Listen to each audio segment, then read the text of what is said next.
কে কার খবর নেয়? স্বার্থপর এই দুনিয়ায় কেউ কারো খবর নেয় না দোস্ত। এই স্বার্থপর দুনিয়ায় কেউ খবর নেয় না। তুমি যেদিন মরে যাবা, আমি যেদিন মরে যাব, সেদিনও পৃথিবীতে সূর্য উঠবে, চাঁদ উঠবে, এই গাড়ি চলবে, সিএনজি চলবে, অটো চলবে, দোকানপাট খুলবে, ব্যস্ত মানুষ সব বাজার ব্যবসা ঠিকই চলবে, সব দৌড়াচ্ছে, শুধু আমি নিস্তব্ধ, শুধু আমি থেমে গেলাম। আমার হাত আর নড়ে না, পাও আর নড়ে না, আমার আর চোখ খোলে না, আমার আর জিন্দিগির কোনো স্পন্দন নাই। এরই নাম দুনিয়া, এরই নাম দুনিয়া। বিকালবেলা যারা জানাজা পড়ছে, এই স্ত্রী ছেলে কাঁদছে সারাদিন বাপের জন্য, স্বামীর জন্য। এই মানুষগুলোই রাত্র 9টায় আবার পাশের বাড়ির থেকে রান্না করে আনছে, এরাই পেট ভরা ভাত খাইতেছে। এর নাম দুনিয়া, এর নাম দুনিয়া, এর নাম দুনিয়া। এই মানুষগুলো তো একদিন উপাস থাকলো না, আপন সন্তান, আপন স্ত্রী। তাহলে ধোকার এই দুনিয়া কার জন্য সাজাইলাম? কার জন্য বলেন, বলেন কার জন্য? ইয়ালামুনা যাহিরাম মিনাল হায়াতিদ দুনিয়া ওয়া হুম আনিল আখিরাতি হুম গাফিলুন। আল্লাহ বলে, বান্দা দুনিয়ার জীবন তো খুব বুঝলা, কিন্তু আখিরাতের ব্যাপারে গাফিল হয়ে রইলা। আমার ছেলেরা, তোমরা বলো ভাই, তোমরা যারা খোদার 365 দিনে একটা বছরে কোনোদিন ফজরের নামাজ কোনোদিন পড়ো নাই, তোমার এই পরিণতি, তোমার এই গন্তব্য শেষ কোথায়? তুমি বলো ইনসাফের সাথে। তোমার বিবেককে, প্রিয় বন্ধু, 1 মিনিটের জন্য আমি তোমার বিবেককে বললাম, তুমি বলো, সারাদিন যে উলঙ্গ ছবি দেখলা, সারা রাত যে নর্তকীর ছবি দেখলা, এরপরে তোমার গন্তব্য কোথায়? থামবা কোথায়? তুমি কোথায় গিয়ে থামবা? তোমার পরিণতি কি? তোমার টার্গেট কি? এই নাচ, এই গান, এই ছবি, এই জেনা, এই ব্যভিচার, এই মদ, এই জুয়া, এই ফেন্সিডিল, এই ইয়াবা, আরে নাফরমান, তোরে শেষ পর্যন্ত কোথায় গিয়ে থামাবে? তোরে একটা জানোয়ার ছাড়া, একটা কুকুর বিড়াল ছাড়া, একটা হাইওয়ান ছাড়া আর কিচ্ছু বানাবে না। তোরে একটা নর পশু বানায় দিবে। চরিত্রহীন মানুষ থাকে না, লম্পট কোনোদিন মানুষ হয় না। মদখোর, নেশাখোর, জুয়ারি, ফেন্সিখোর, বাবাখোর, ডাইলখোর, ইয়াবাখোর, ফুট্টাখোর, হারামখোর, ওই মানুষ থাকে না, ওই জানোয়ার হয়ে যায়। জানোয়ার, জানোয়ার হয়ে যায় বেটা, জানোয়ার হয়ে যায়। যে কপাল সেজদা দেয় না, সে কপাল, যে মানুষ মানুষ হয়ে সেজদা দেয় না, আল্লাহর কসম, আল্লাহ তাআলা কোরআনে বলছে, ইবলিস তুই সেজদা দিলি না, আজকের থেকে তুই শয়তান। এজন্য যে কপাল সেজদা দেয় না, সে মানুষ নয়, শয়তান। শয়তান বেটা, তুই বেটা শয়তান, শয়তান। এটা একটা ছোট্ট কথা আগে বুঝেন, সবাই বুঝতে ভালো। কোরআনুল কারীমের মধ্যে আছে, হযরত মূসা আলাইহিস সালামকে আল্লাহ তাআলা প্রথম যখন তুর পাহাড়ে, আমরা সবাই জানি যে আল্লাহ তাআলা মূসা আলাইহিস সালামের সাথে তুর পাহাড়ে কথা বলছেন বহুবার, মানে ওয়াহি নাজিল করছেন। আল্লাহর কথা মানেই ওয়াহি। তো প্রথমবার যখন মূসা আলাইহিস সালাম তুর পাহাড়ের ওই টিলাতে উঠলেন, তো সেখানে আল্লাহ তাআলা স্পষ্ট কোরআন শরীফে আছে, আল্লাহ তাআলা প্রথমেই বলে দিছেন, ইন্নী আনা রব্বুক ফাখলা'না আলাইক। মূসা, আমি তোমার রব, আমি তোমার মহান মালিক আল্লাহ। তুমি ফাখলা'না আলাইকা, তোমার 2টা জুতা খুলে ফেলো, 2টা জুতা খুলে ফেলো। আনা আখতারতুকা, আমি তোমাকে নির্বাচিত করেছি।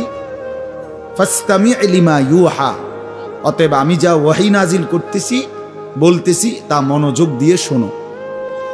তাহলে এখন কি বোঝা গেল? তাফসীরের মধ্যে আছে, জুতা খুলতে বললেন কেন? প্রশ্ন হলো, জুতা খুলতে বললেন কেন? কথা বললে বলবে। তো আল্লাহ তাআলা এটা বুঝাইছেন, মূসা, আমি রব্বুল আলামিনের কথা শুনবার আদব, জুতা খুলে বসে।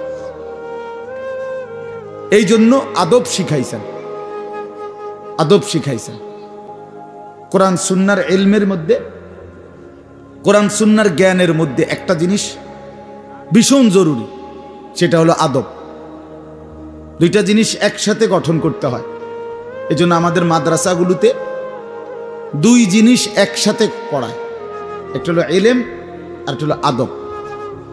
এজন্য মাদ্রাসাওয়ালারা তাদের বাচ্চাদেরকে যেমন পড়ায়, তো বাচ্চার ওযু, গোসল, চলা ফেরা, উঠা বসা, কথাবার্তা, চাল চলনের দিকেও নজর রাখে, যে ছেলেটা দাঁড়াইয়া পেশাব করে কিনা, ছেলেটা টয়লেট পেপার ব্যবহার করে কিনা, দস্তরখান বিছায়া খানা খায় কিনা, বাবা মাকে সালাম দেয় কিনা, ইত্যাদি ইত্যাদি। মানে শুধু শব্দ মুখস্থ করছে, পড়া দিছে, পড়া নিছে, এটা না, তার সাথে সাথে তার জীবন গঠন হচ্ছে কিনা, আদব শিখতেছে কিনা, আখলাক শিখতেছে কিনা, এইটা হলো একই সাথে লক্ষ্য থাকে। এজন্য হাদিসের মধ্যে আছে, আমাদের প্রিয় নবী সাল্লাল্লাহু আলাইহি ওয়াসাল্লাম বলছেন, আল্লামানি রব্বি ফা আহসানা তালিমি ওয়া আদ্দাবানি রব্বি ফা আহসানা তাদিবি। এই একটি হাদিসে নবীজি দুইটা কথা বলছে, যে আমার আল্লাহ আমাকে সর্বোত্তম ইলম জ্ঞান শিখিয়েছেন এবং আমার আল্লাহই আমাকে সর্বোত্তম আদব শিখিয়েছেন।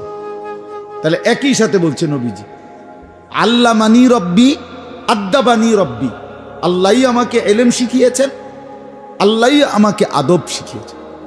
কেন নবীজি বাম পাও দিয়া টয়লেটে ঢুকছেন? কেন ডান পাও দিয়া মসজিদে ঢুকছেন? মনে করেন এই যে প্রতিটা নড়াচড়া, হাত্তাল হারাকাত ওয়াস সাকানাত, নবীজির প্রতিটি স্থিরতা, প্রতিটা নড়াচড়া, সবটাই আল্লাহ তাআলার ফয়সালা, আল্লাহ তাআলার পক্ষ থেকে নির্ধারণ করা। তিনি সাহাবীদের সাথে পরামর্শ করছে অথবা নিজে নিজে ভাবছে যে কেমনে শুইলে ভালো হয়, কেমনে হাঁটলে ভালো হয়, না না, আল্লাহ তাআলার পক্ষ থেকে নির্ধারণ করে দেওয়া। এই জন্য বাপ, এটা জরুরি বিষয়। এটা আল্লাহর কোরআনের মজলিস, বরকতময় মজলিস। এখানে জুতা খুলে আল্লাহর কথা শুনলে বরকত হবে, এটা আদব। সবাই যারা মুসা আলাইহিস সালামের ওই ঘটনাটা জানে, কোরআন শরীফে স্পষ্ট আছে যে তখন প্রচন্ড ঠান্ডা ছিল, ভীষণ ঠান্ডা, কুয়াশা, নিচে বরফ। মুসা আলাইহিস সালামের স্ত্রী, ওই যে শোয়াইব আলাইহিস সালামের মেয়ে, যাকে তিনি 10 বছর পরে বিয়ে করে আনতেছিলেন, উনি প্রচন্ড শীতে কাঁপতেছিল। এই সময় মুসা আলাইহিস সালাম একটু আগুনের তালাশে তুর পাহাড়ের ওই টিলার মধ্যে উঠছিলেন। স্ত্রীকে বলছে, ইন্নী আনাস্তু নারা, আমি একটু আগুন তালাশ করে আনি, যদি আগুনটা আনতে পারি তাহলে আগুনের মধ্যে যদি তোমার শরীরে একটু সেঁক দাও, তাহলে গরমটা আর শীতটা একটু কম লাগবে। মানে সে শীতকালে আগুন দিয়ে আগের দিনে খুব ছিল, তাহলে বোঝা গেল এত ঠান্ডা, এত প্রচন্ড শীতে যে কাঁপতেছে। কিন্তু এরপরেও আল্লাহ তাআলা বললেন, আগে জুতা খোলো। অথচ এই ঠান্ডার মধ্যে জুতা না খুললে ভালো ছিল, কিন্তু এরপরও আল্লাহর কথা শুনবার আদব, জুতা খুলে শুন। হাদিসের মধ্যে কথা স্পষ্ট আছে, আল্লাহর নবী সাল্লাল্লাহু আলাইহি ওয়াসাল্লাম কখনোই খাবার জুতা পরিহিত অবস্থায় খাইতেন না। জুতা পায়ে কখনোই তিনি খাবার খাইতেন না, বরং জুতা খুলে পিঠ সোজা রাইখা, মাথা নিচের দিকে নোয়াইয়া, 2 হাঁটু উপরের দিকে তুলে বিনয়ের সাথে আল্লাহর নবী সাল্লাল্লাহু আলাইহি ওয়াসাল্লাম খাবার গ্রহণ করতেন। নবীজি নিজে বলতেন, আকুলু কামা ইয়াকুলুল আবদ, একজন গোলাম তার মনিবের সামনে যেরকম বিনয়ের সাথে খানা খায়, আমি আমার মহান আল্লাহ পাকের সামনে এভাবে খানা খাই। ভাইয়া, আদব, আদব অনেক বড় জিনিস। আল আদাবু খাইরুন কুল্লু, আদব পুরাটাই কল্যাণ। রাসূলুল্লাহ সাল্লাল্লাহু আলাইহি ওয়াসাল্লাম বলছেন, মা নাহালা ওয়ালিদুন ওয়ালাদাহু মিন নুহলিন মিন আদাবিন হাসান। তোমরা তো বাংলাটা বুঝলা না, জুতা যেহেতু খুলবা না ভাই, তো বাইরে চলে যাও।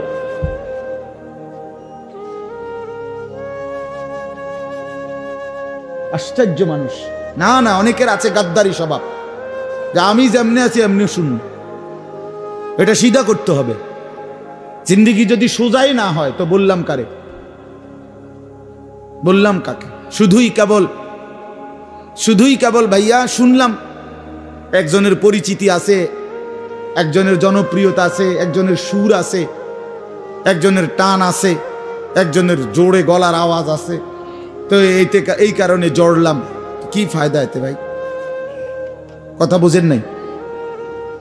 আমারে মনে করেন 1 কোটি মানুষ চিনে, তো আপনার লাভ কি? আমারে 10 কোটি মানুষ চিনে, সারা পৃথিবী চিনে, তো আমারে চিনলে তোমার লাভ কি? নিয়ে তুমি কি বদলাইলা, এটা না দেখার বিষয়। আমি আমার জন্য কি গ্রহণ করলাম, এখানে কার জনপ্রিয়তা আছে না নাই, এটা দিয়ে কে ঘাস কাটে? জনপ্রিয়তা দিয়ে হয় কি? কিচ্ছু না, কিছুই না। পৃথিবীর জনপ্রিয় অজনপ্রিয় সব মানুষই ভাত খায়, তো আর জনপ্রিয়তার আলাদা ভ্যালু কি? ঘুম যায়, পেশাব পায়খানা করে, তো আর এনে কি আহামরি কি? এটা কিচ্ছু না, এটা ধোঁকা ছাড়া আর কিচ্ছু না, ধোঁকা।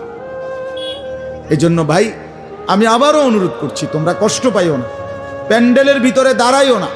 আমি অনুরোধ করলাম, কমপক্ষে প্যান্ডেলের ভিতরে ভাই মাহফিলের যেই যুব সমাজরা আয়োজন করছো ভাই, তোমাদের কাছে অনুরোধ আমার, তোমরা কয়েকজন কমপক্ষে স্বেচ্ছাসেবকের দায়িত্ব পালন করো। যারাই দাঁড়িয়ে আছে তাদেরকে বসতে বলো। এটা ভালো, আজকের জন্য না, সব সময়ের জন্য। হাদিসের মধ্যে আছে হযরত জিবরাইল আলাইহিস সালাম নবীজি সাল্লাল্লাহু আলাইহি সাল্লামের কাছে, শুনতেছেন আপনারা? নবীজির কাছে যখন হযরত জিবরাইল মানুষের আকৃতিতে আসতেন, জিবরাইল আলাইহিস সালাম কখনো কখনো তার মূল আকৃতিতে অদৃশ্যভাবে ওহী নাজিল করতেন, কোরআন। আবার কখনো কখনো মানুষের সুরত ধরেও নবীজির সামনে আসতেন। হাদিসে কথা স্পষ্ট আছে যে যখনই জিবরাইল মানুষের আকৃতিতে নবীজির কাছে আসতেন, তো নবীজির সামনে এসে আদবের সাথে বসতেন। কিভাবে বসতেন? হাদিসের এই শব্দটা পর্যন্ত আছে, ফাসনাদা রুকবাতাইহি ইলা রুকবাতাইহি।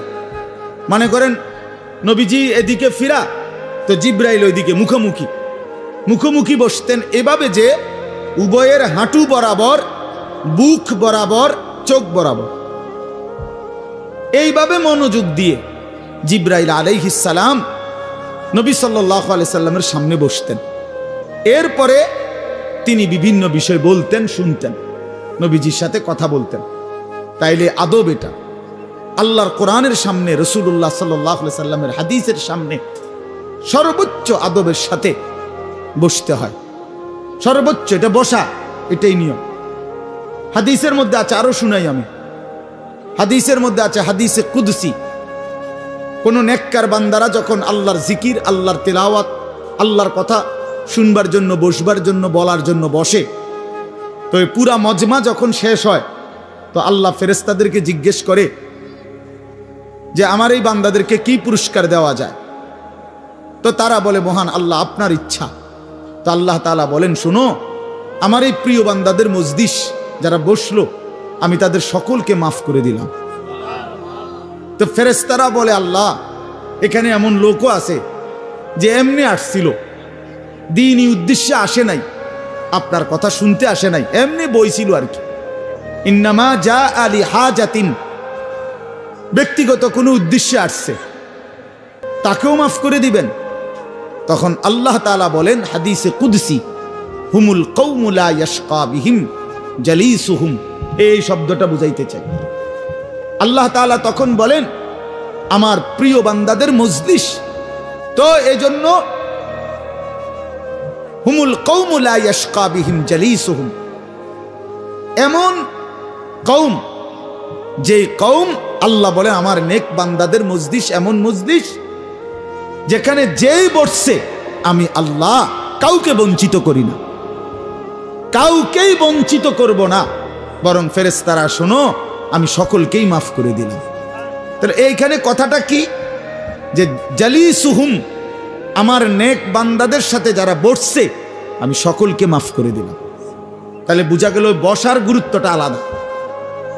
এই এতগুলো কথা বলার পরে আর আমার পক্ষে আর কিছু বলার নাই এই বিষয়ে।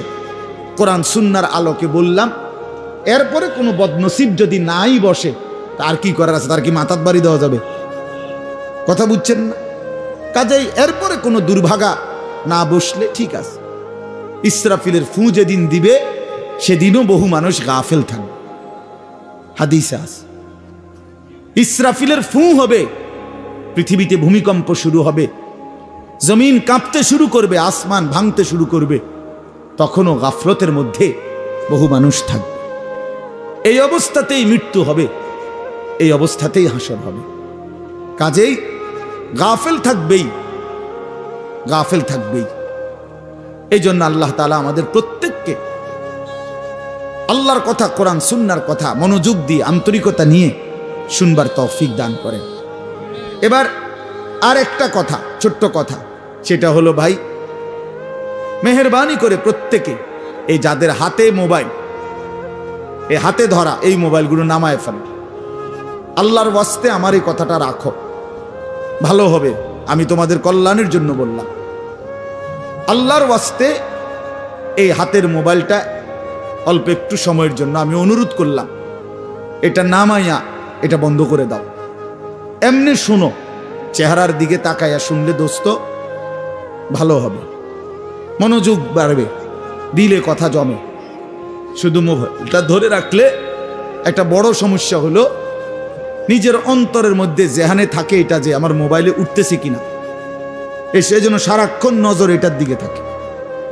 আর একটা মনোবিজ্ঞানীদের একটা কথা হলো, মানুষের অন্তর একসাথে দুই জিনিস ভাবতে পারে না। এটা একটা কি পরীক্ষিত কথা, দিলে একই মুহূর্তে দুই জিনিস ভাবে না, এটা রাইখে তোমার আরেকটা ভাবতে হবে। তাহলে এখন যেহেতু তোমার ফিকিরে মনোযোগ মোবাইলটাতে উঠতেছে কিনা ঠিক মতো, তাহলে আর নিজের জন্য কিছু গ্রহণ হবে না। মোবাইলে উঠছে ঠিক আছে, সুন্দর, আওয়াজও ক্লিয়ার হয়েছে, পুরা বয়ানটাও উঠছে, তো এরম তো ওয়াজ লাখ লাখ আছে মোবাইল। তো নিজের জন্য কি হলো? আমার দিলের জন্য আমি কি নিলাম? আমার নিজের জন্য আমি কি নিলাম? এই জন্য দোস্ত, এটা জরুরি বিষয়, এটা গুরুত্বপূর্ণ বিষয় যে নিজের জন্য গ্রহণ করা। তু আগার মেরা নিহি বনতা না বন, আপনা তো বন।